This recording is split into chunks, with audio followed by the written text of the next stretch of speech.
You know what nobody tells you about getting older? It is not the knees that go first. It is not the back, and it is not the memory.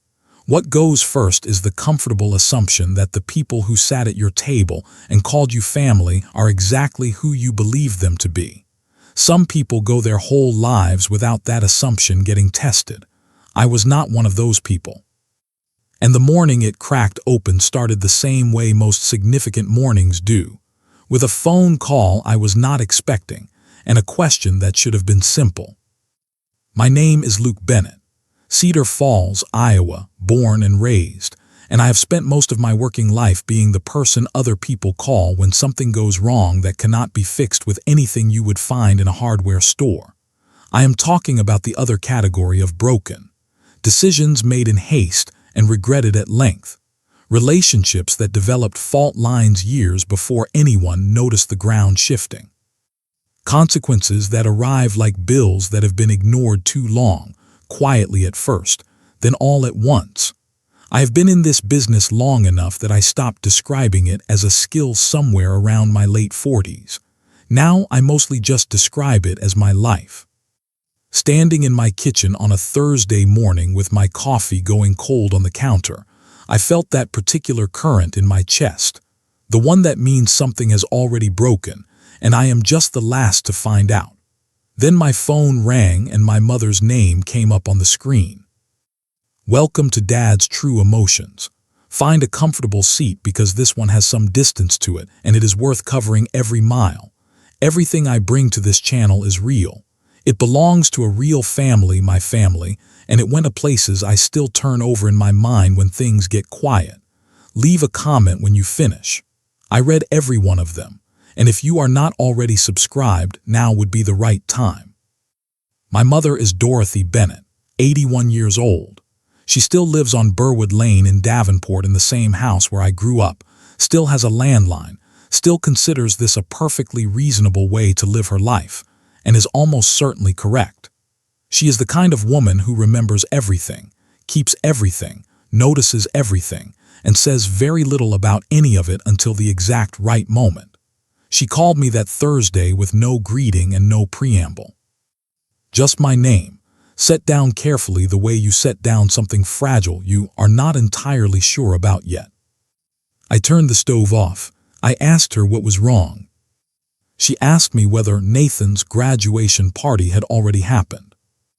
Nathan is my grandson, 20 years old. Just finished his first year at Drake University over in Des Moines. Good school, good kid, the kind of young man who makes you feel like the world is going to be all right after all. His parents, my son Christian and Christian's wife Olivia, had been talking for the better part of a year about throwing Nathan a celebration at their place in Ankeny. Nice house, big deck, the kind of property that came up in conversation more often than was strictly necessary. I had expected an invitation eventually. I had also assumed Dorothy would receive one. She is Nathan's great-grandmother.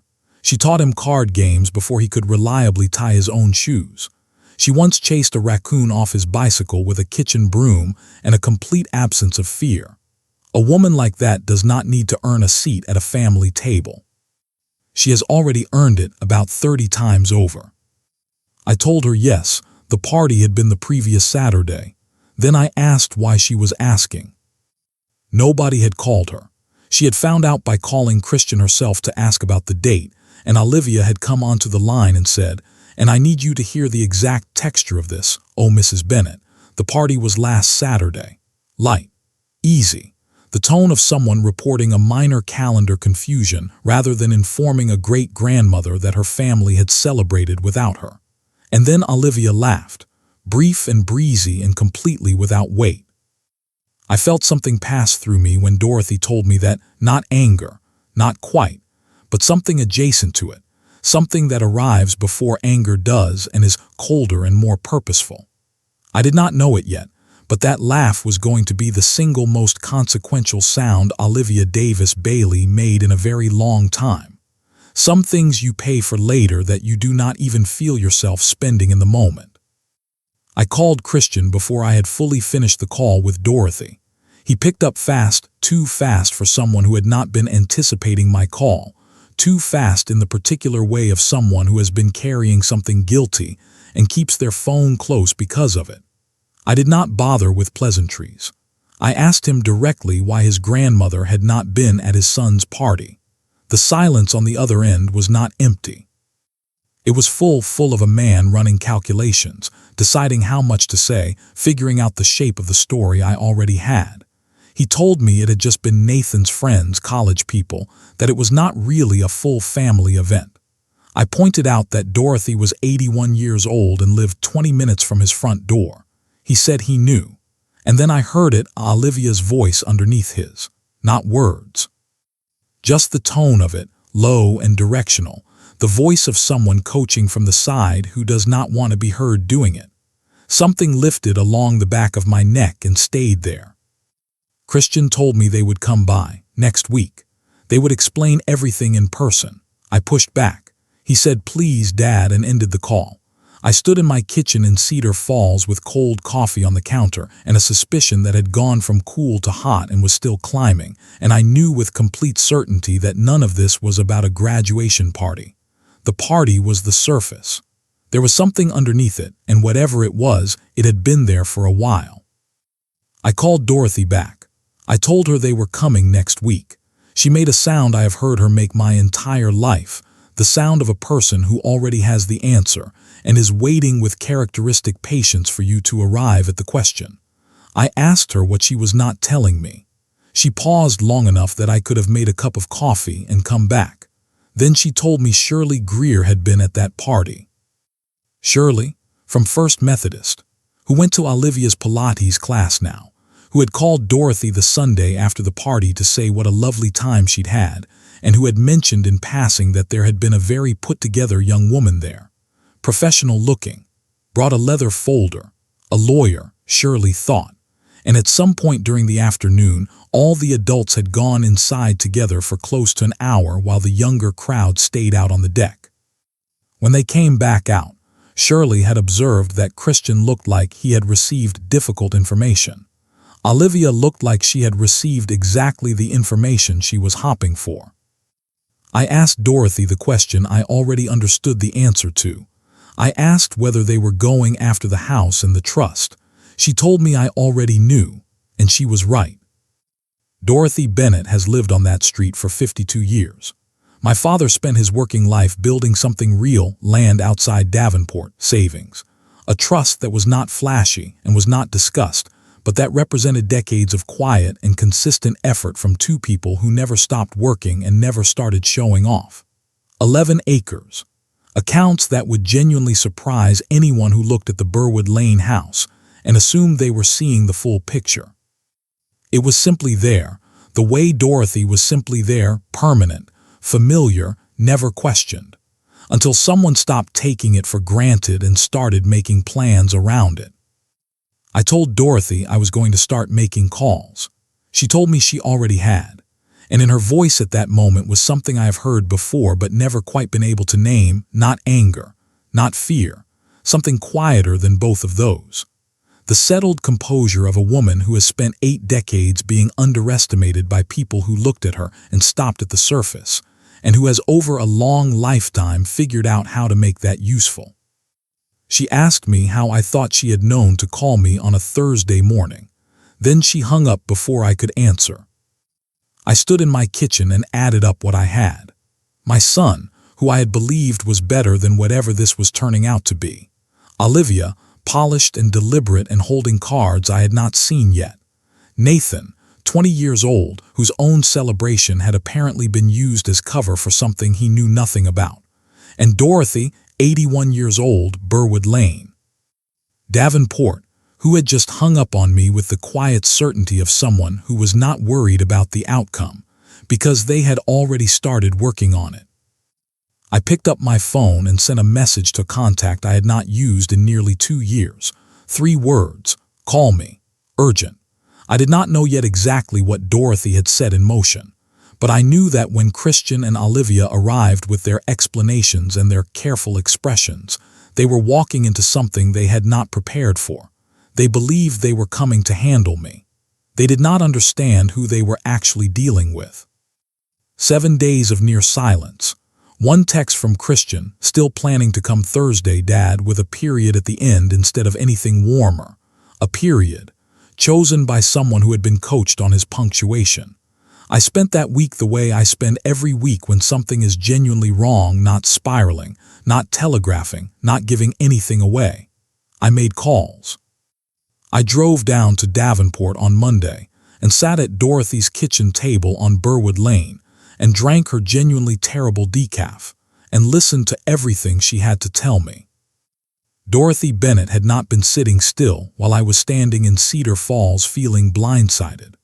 The morning after Shirley called her, that Sunday, my 81-year-old mother had gotten dressed, driven herself to downtown Davenport, and walked without an appointment into the office of an estate attorney named Emily Johnson on the 4th floor of the Kendall Professional Building on Brady Street. I stared at her across the kitchen table. She stirred her decaf and explained that Emily had handled the Murphy estate 2 years back, that Margaret Murphy had been complimentary about her, and that Dorothy had kept the card. I asked if she had simply walked in on a Sunday morning. She corrected me Monday. Emily did not work Sundays. She was a professional and gave me a look that suggested I might benefit from similar discipline. Dorothy had explained the situation. Emily had asked questions. Dorothy had answered them. Emily had then made calls of her own, and what those calls established was this. Christian and Olivia had retained a lawyer, a man named Daniel Pewitt with an office in West Des Moines, and had already begun preliminary steps toward filing a challenge to Dorothy's mental competency. The kitchen went very quiet. A lawnmower hummed somewhere down the street. A bird came and went at the feeder outside the window, everything sounding entirely ordinary while nothing was ordinary at all. Mental competency. My mother, who still had my 3rd grade report card in a drawer upstairs, whose cognitive clarity was precise and present, and frankly, a little intimidating even to people who expected it. They were going to argue she could not be trusted to manage her own estate.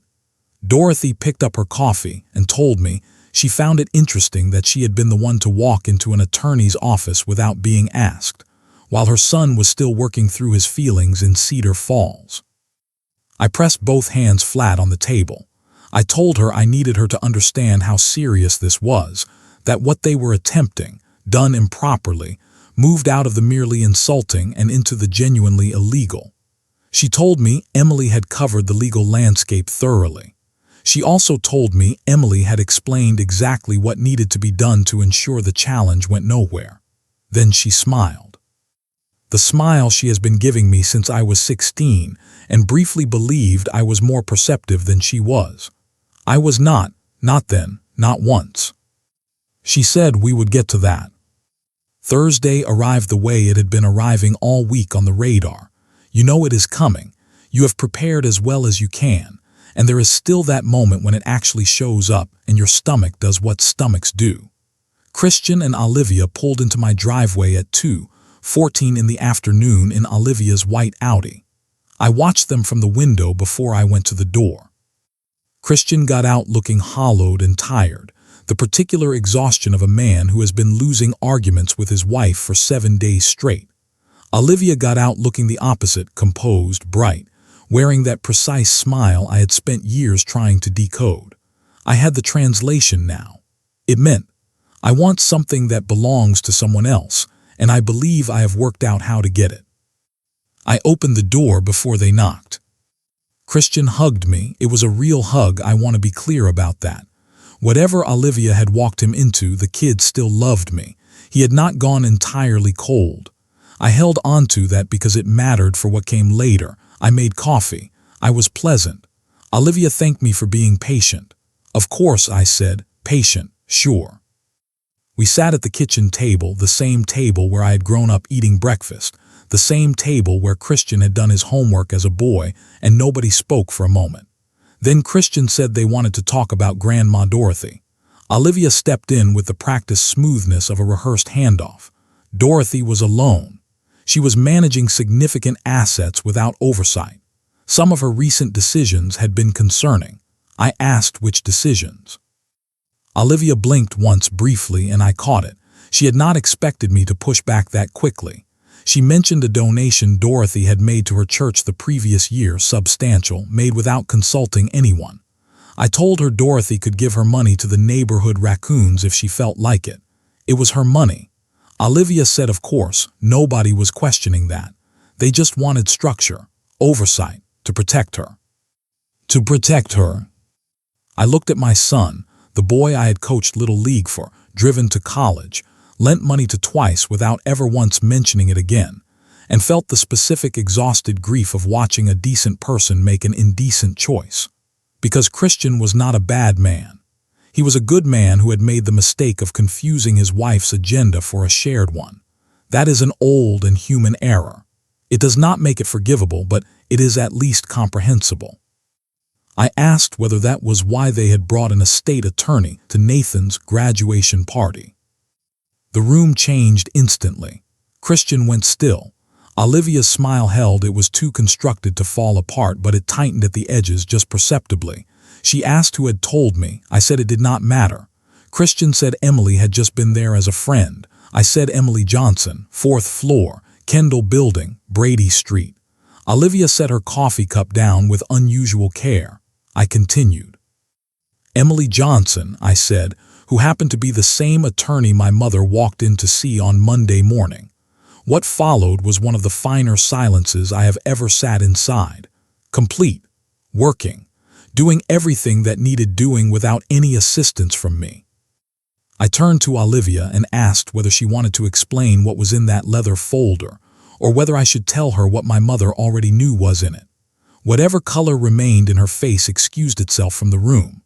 I said Daniel Pewitt, West Des Moines, and I watched Christian look at his wife, a fast look, barely a second, but I have been reading that man's face for 32 years, and I understood in that fraction of a moment that he had not known about Pewitt.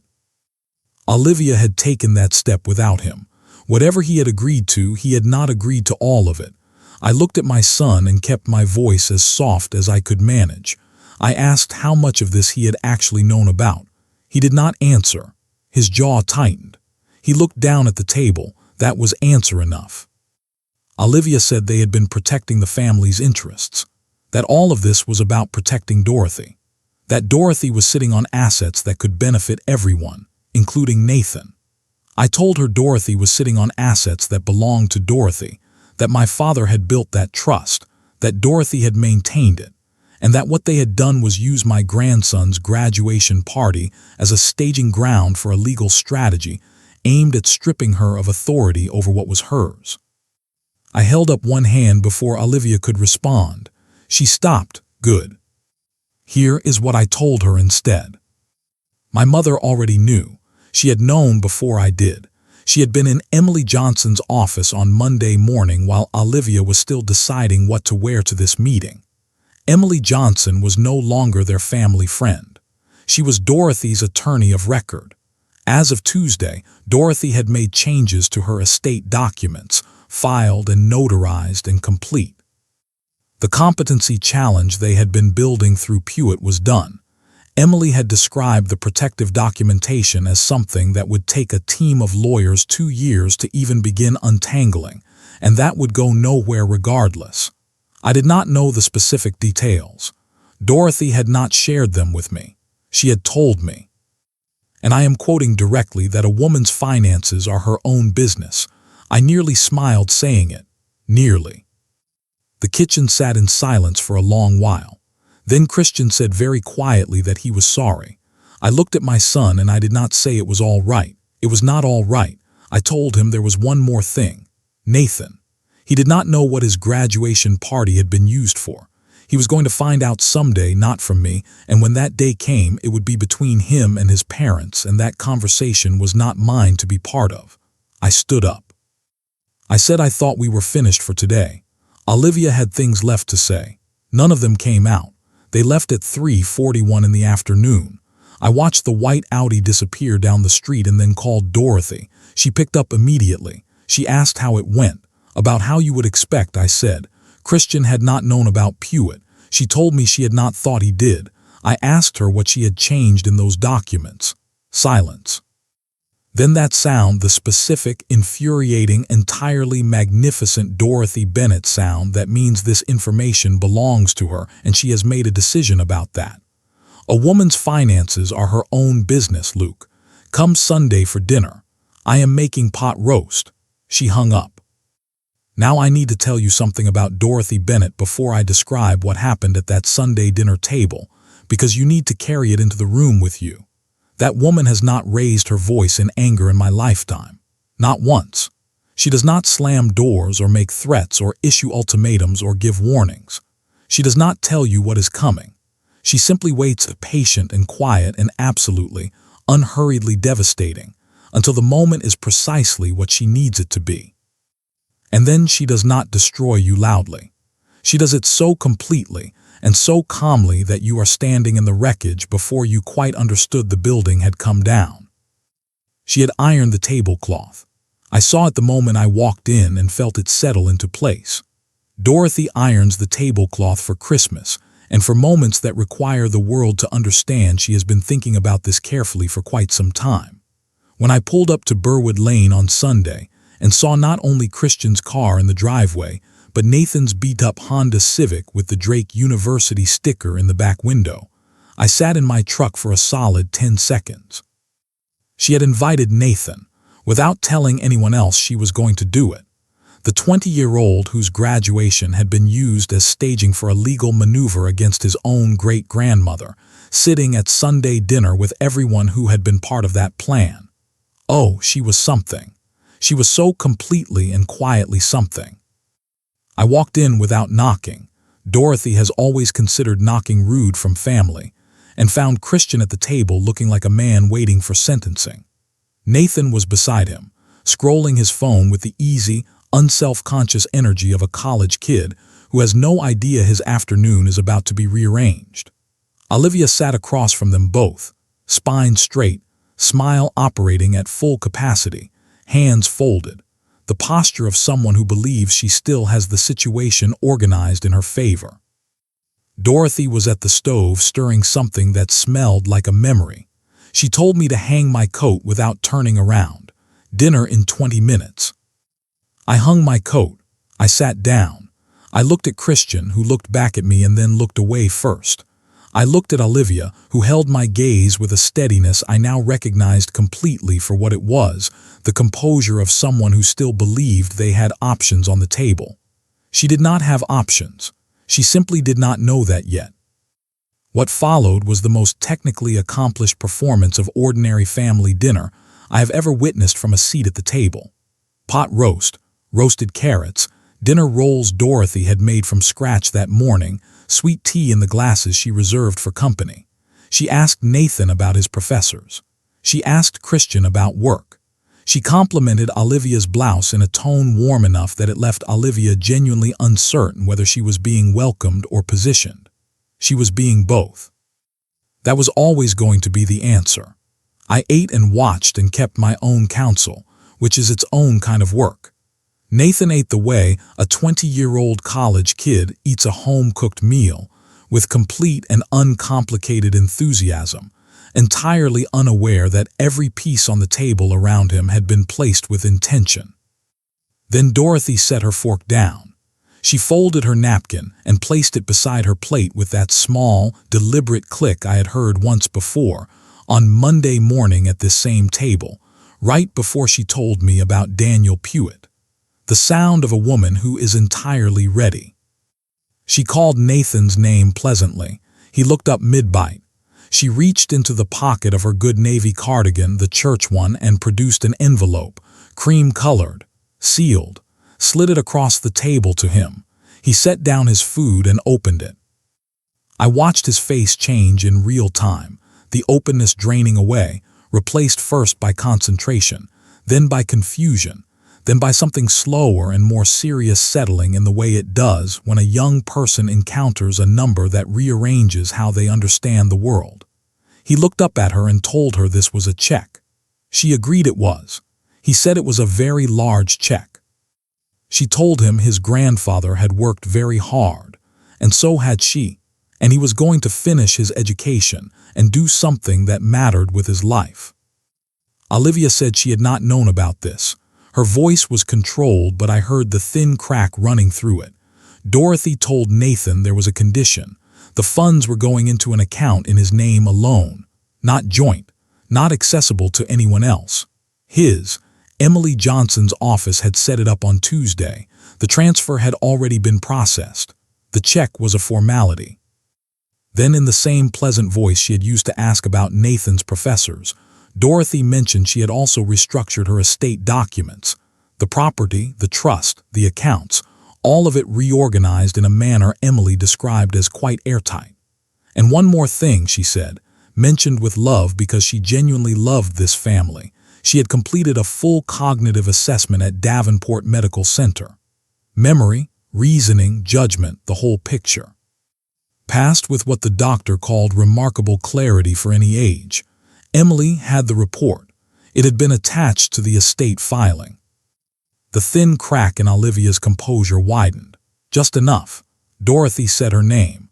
Her voice did not change temperature or volume. It simply settled, the way still water settles after something disturbs it, completely and without drama. She said she knew about Daniel Pewitt. She said she knew about the meeting at Nathan's graduation. She said she knew what had been in the leather folder. Nathan turned toward his mother slowly, the way you turn toward a sound you are not certain you actually produced. He asked what leather folder. Nobody answered. He asked what meeting. His voice had shifted entirely, the easy college kid warmth gone, something older and more deliberate taking its place. Dorothy looked at her great-grandson with an expression I have known my entire life, clear, direct, uncomplicated love, and told him gently to ask his parents, that it was time. What came out over the next stretch of that evening I will not describe in full because it belongs to Christian and his son, and the hard, unglamorous work of telling someone you love a truth you are ashamed of. What I can tell you is that Nathan was not the kid he had appeared to be eating dinner rolls. He had noticed things at that party. A woman he did not know. A door that closed. His mother's energy that day pulled tight in a way that did not match the occasion. He had tucked it all away the way young people tuck things that they do not yet have the framework to name. When Christian, pale and diminished, told him what they had been trying to do, Nathan did not raise his voice. He did not perform outrage or make the moment about himself. He looked at his mother with an expression I recognized because I had worn it myself 4 days earlier at that same table. The look of someone quietly restructuring everything they thought they understood about another person. He said, "You used my graduation," just that, flat and clear. Olivia started to respond. He said it again, same tone, making sure the words were real before he decided what to do with them. She had no answer that fit. We all understood that at the same moment. By 6:30, Christian and Olivia were gone. Nathan stayed. He sat with Dorothy while I did the dishes, my role at this table for 3 decades, and I listened to them talk the way people talk after everything that was false has been cleared out of the room. He told her he was sorry they had done it. She told him not to carry other people's choices. She said she was 81 years old and had survived considerably more than this. Her husband's death, 3 recessions, a roof that collapsed entirely in the winter of 1987. This, she said, had been an inconvenience, a manageable one. Nathan laughed, surprised into it. She told him she had good people around her, that Emily was sharp. That his grandfather, Luke, despite his feelings, had kept himself together through the meeting. I called from the sink that she had no idea how close it had been. Nathan laughed again, and it was the realest sound that kitchen had held all afternoon. I walked out to my truck at 7:15. Nathan walked with me, hands in his hoodie pocket, his breath making small clouds in the cold Davenport air. He said the money was real, that it was his.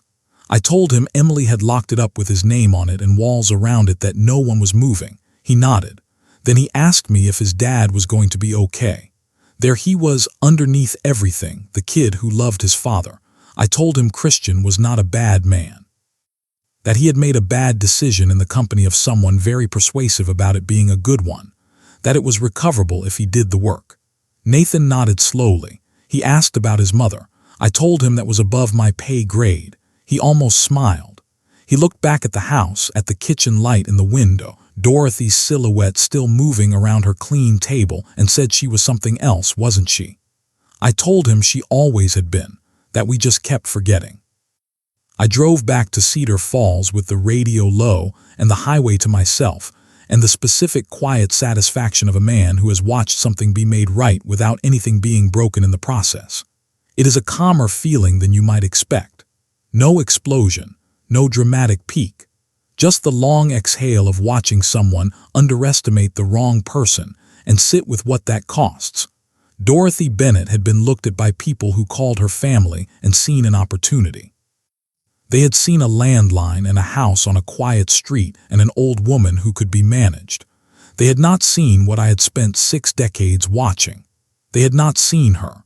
And that was the only mistake that ever really mattered, because it was the one that made all the other mistakes inevitable. My phone buzzed at 8:22. I checked it at a red light.